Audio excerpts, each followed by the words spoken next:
Magandang araw po mga kapraps. Dito tayo ngayon sa bayan ng Magdalena, Laguna. Ang property na i-offer ko sa inyo ngayon ay isang farmland po na may sukat 5 hektarya. Pakita ko lang itong kalsada mga kapraps. Ito yung Barangay Road. Ang direksyon na ito pupunta po sa town proper ng Magdalena. Bali nasa 3 to 4 minutes travel time lang nasa town proper na tayo. Tas ang property mula dito sa sementadong Barangay Road ay nasa 50 meters lang po, o wala pa yata, mga 40 meters lang yata mga kapraps. Ayan lang po kasi ang property yung i-offer ko. Ito po ay 5 hectares ha. So mula dito lakarin natin mga kapraps, pasok na po ang sasakyan dito. Malapad po kasi itong right of way, kaso nga lang po hindi pa sementado yung kabila. Meron na rin ditong mga bahayan na malapit, pero dito po sa property mga kapraps ay ano po siya, wala pa siyang mga bahayan dito sa mismong property. Yan.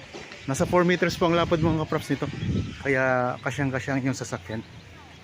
Ako nga po pala si Buds, ang inyong mga kasama para sa virtual viewing sa mga property. Meron na ditong linya ng kuryente at saka tubig. Yan, ito na po ang property mismo mga kapraps. Oh. Yan. So libutin natin to para makita nyo po ang mga tanim dito. Yan, ang mga tanim po, yan, kita na natin, may mga puno ng mangga, may mga niyog din po, saging, at meron tong sapa sa gilid mga kapraps diyan. May sapa po ito. So 5 hektarya ito mga kapraps ha. Dito sa area na to, may mga rambutan po ang tanim, saging, tapos meron din mga puno na mahogany. Farmland po ito mga kapraps. May mga mountain views din tayong matatanaw. Ayun. So kaso lang po di natin matatanaw ang lahat, gawa ng medyo makulimlim ngayon. Sa ngayon po, meron itong mga tanim na mga kamuting kahoy. Tinamnan po ng caretaker mga kapraps. Mag-ikot-ikot tayo. Habang kayo po ay nagpapahinga at nagre-relax dyan sa inyong kanya-kanyang pamamahay, samahan niyo po ako sa paglilibot dito sa property sa Magdalena, Laguna. Ang Magdalena mga kapraps ay katabi po ng bayan ng Liliw, Mahayhay, Pagsanhan. Malapit lang din po ito sa Santa Cruz, malapit lang din sa Nagcarlan, malapit lang din po ito sa Kalawan. Tapos ito ay may, kung makarating kayo sa bayan mismo ng Magdalena, meron itong simbahan na napakaganda. Bali marami ditong napunta ng mga kagaya nito ngayon, magmamahal na araw. Kasi ngayon mga kapraps ay ang petsa ngayon ay March 8, 2026. So malapit na po ang mahal na araw. Ito yung sapaw. Maghanap lang tayo ng access para mapakita ko sa inyo yung mismong gilid ng sapaw, yung mismong sapa. Sa area na to, ayan, tinamnan nila lang. May mga tanim na papaya, mga niyog. Pwede kayo magtanim dito ng mga gulay mga kapraps, kasi maganda yung lupa, mataba ang lupa dito. Tayo ngayon sa may gilid ng property. Ang boundary kasi nito sapa. So ayan lang po ang boundary mga kapraps. Dito ako dumaan sa gilid kasi ikutin natin tayo. Malawak kasi ito mga kapraps. Sa mga viewers ngayon na naghahanap din ng property na gustong gawing investment, pwede po kayong manood or mamili sa aking mga nakapost dito sa YouTube channel, para malay niyo po dito kayo makapamili sa amin sa posting namin. Yan, maraming kawayan dito mga kapraps.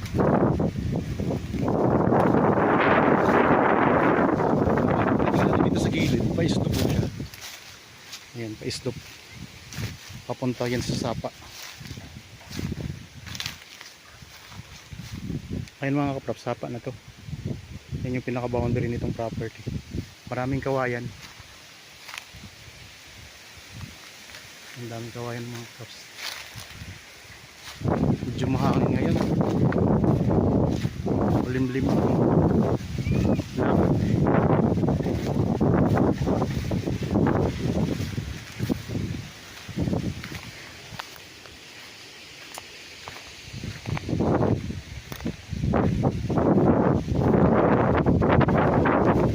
Tayo, papunta tayo sa may gitna ng property.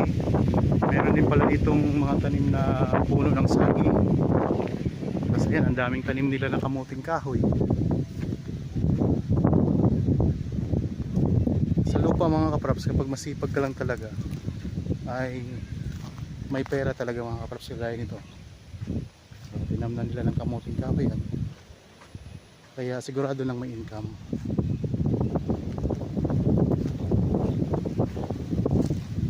Pagdating natin dito sa tabi ng mga tanim na tumuting kahoy, meron silang mga tanim na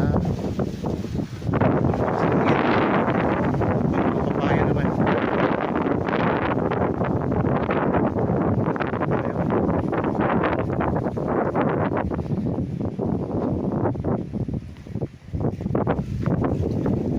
Malapit na po tayo sa bayan mga kapraps ha. Sabi ko kanina 3 to 4 minutes travel time. Ayun lang itong cell site to. Bayan na po kasi yan.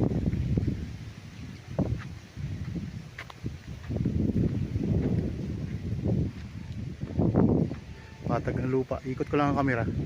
Dito ako ngayon sa may bandang gitna. Yan po ay bahayan na yan. Nandyan yung kalsada, Barangay Road.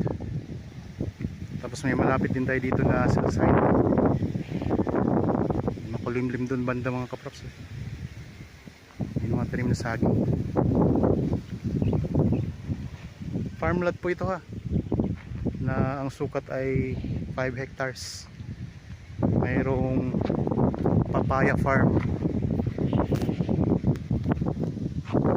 Ayun, papaya.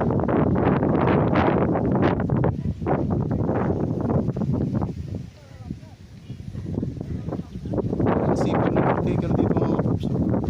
Dami niyang naitanim sa property.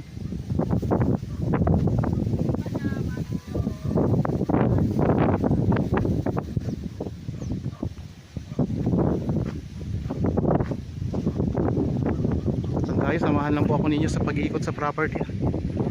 Yan, meron ditong kubo ang caretaker mga kapraps. Ayan, kubo niya.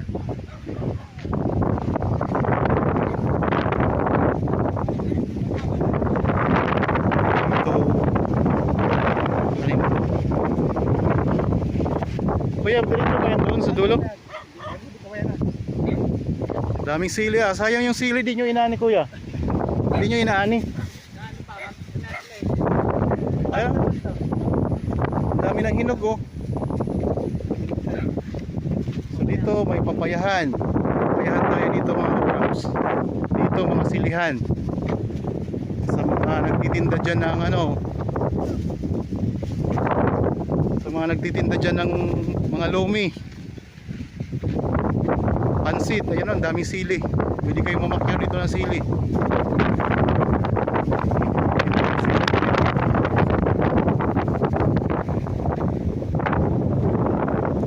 Yan sili.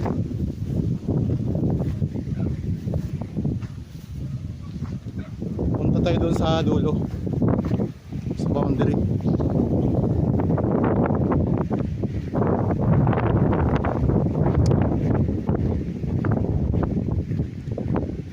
Dami ng hinog ng sili ah. Kaya nga, bakit di pa yun inani? Hinog na. Magkano ngayon ang sili?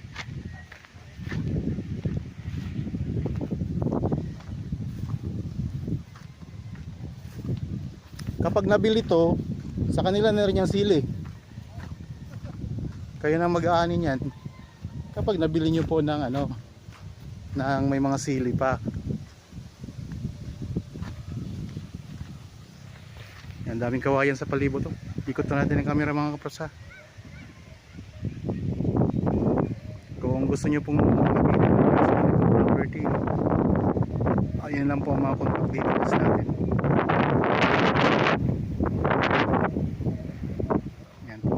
tanim dito sa area na to.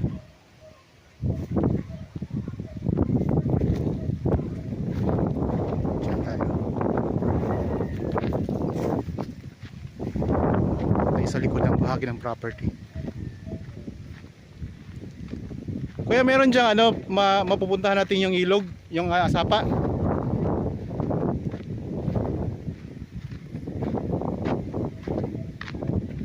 Tingnan natin ang sapa mga kaps.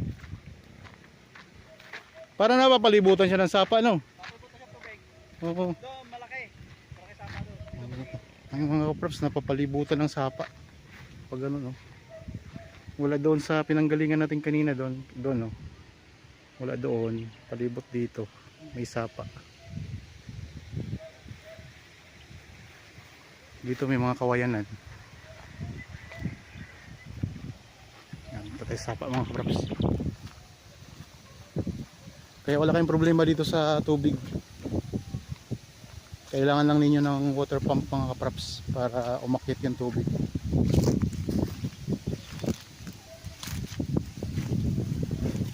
Ayan, sapa. Boundary na yan, ano? So, boundary na tong sapa.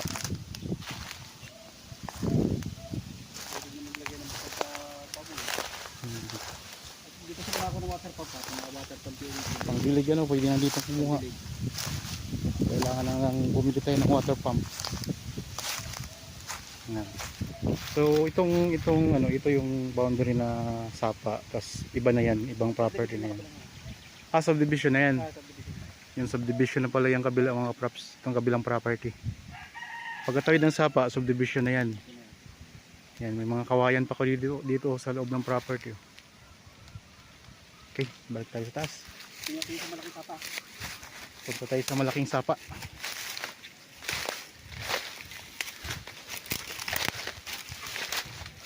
Oops.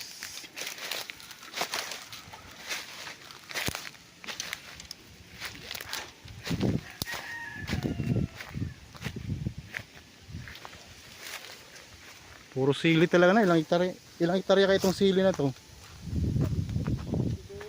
Mga dalawa yata, no?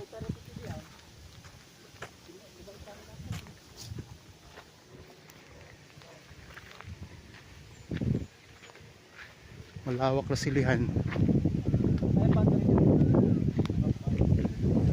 Yan yung hawan na yan, yung mga tanim na sili, ayan yung boundary natin.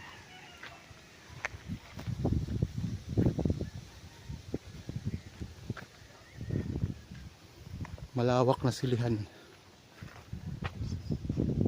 So yan ang sili mga kaparpo. Ang dami ng mga hinog.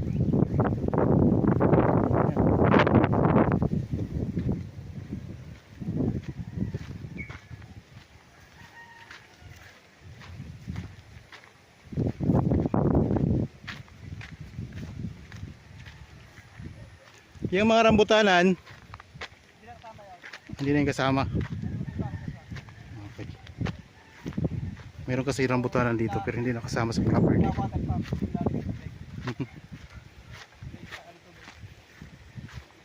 Meron dito silang iniistakan ng tubig kayan para sa mga pandilig.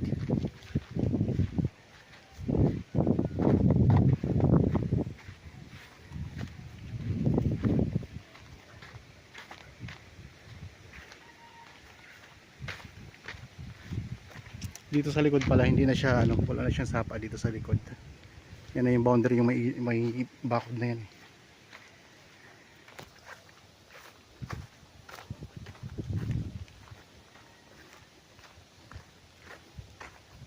Hindi sa maliit na sapa na yan.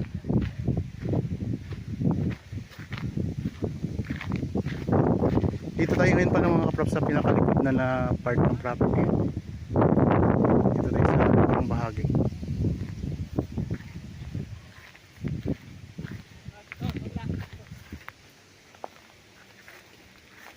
Tayo dito. Pakita ko sa inyo ang boundary dito sa kabila, yung sapa.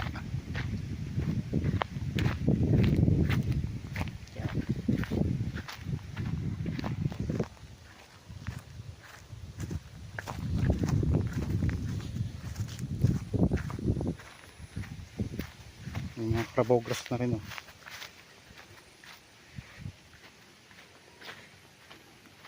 Yan, dito may pa-slope tayo na pupuntahan. Papunta yan sa Sapa. 3 to 4 minutes travel time lang papunta sa bayan, town proper ng Magdalena. Yan, dito slope na bahagi, pa-slope siya.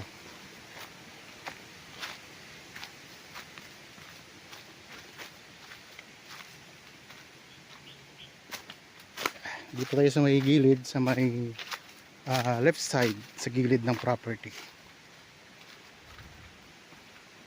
Papunta lang tayo sa Sapa mga kapraps.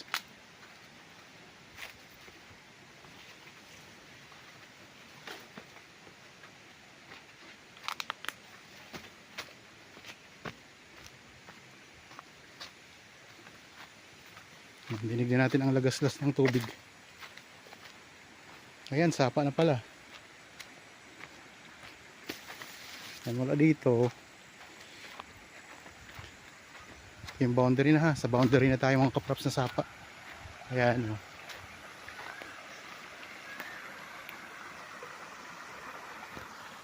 Boundary natin. Ganito tayo.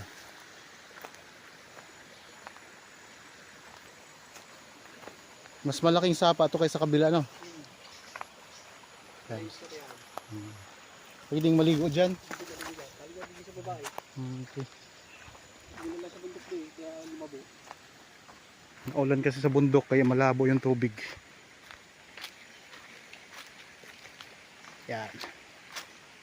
Ito mga kapraps. Sapa. Boundary ng property. So ang property ito papunta dito. Yan. Dito tayo ngayon sa may likurang bahagi sa may gilid po ng property mga kapraps. Sa pinaka boundary na Sapa ng property na to. 5 hektarya. Ayan, daming kawayan no. Daming kawayan. So kaya malabo ang tubig ngayon kasi naulan po sa bundok. Galing kasi sa bundok ang tubig na umaagos dito. Kaya malabo yung tubig. Pero naliliguan po ito. Pwede kayong maligo dito. Lalo na pag malinaw na yung tubig. Okay, balik na tayo dito sa loob ng property.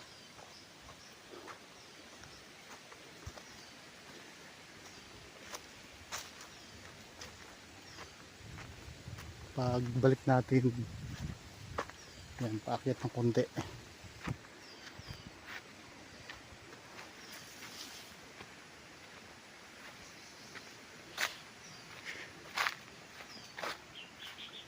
So kadalasan naman talaga pag may Sapa, medyo pa slope siya papunta doon sa Sapa o kaya sa ilog.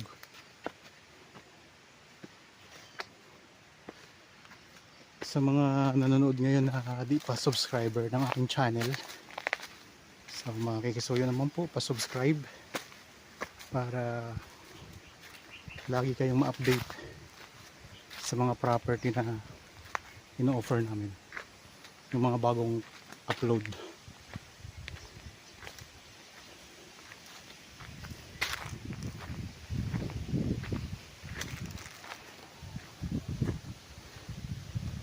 Pag ganito tayo, Wala pa sige, bawal sila. kaya baka na.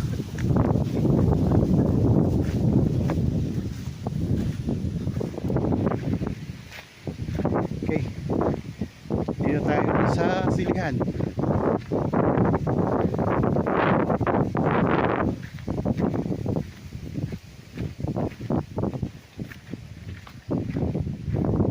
Ito malawak itong iniikot natin.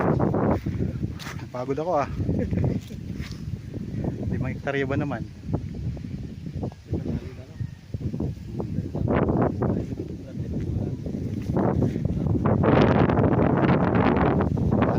Ang gulayan talaga no.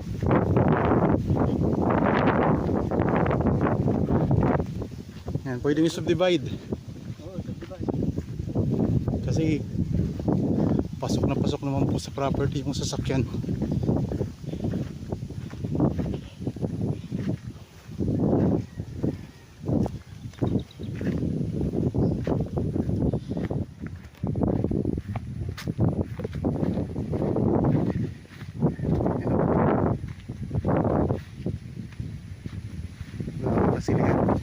mga lampas 2 hektarya yata ang silihan. Kasi yung ano, yung part na walang sili ay mas maliit siya kaysa dito sa silihan, ano.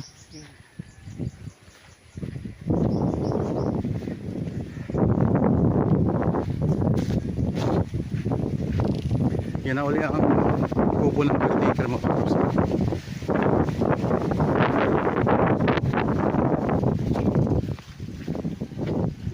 May kalabaw pa tayo dito, pero di yan kasama sa bintahan ng kalabaw.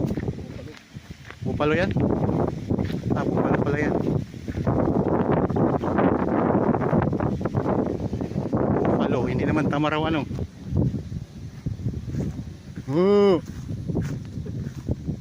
O, kasama ka dito. Extra ka.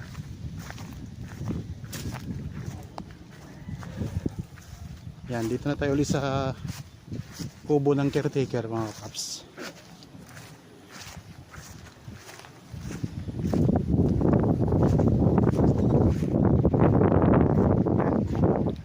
May puno ng langka.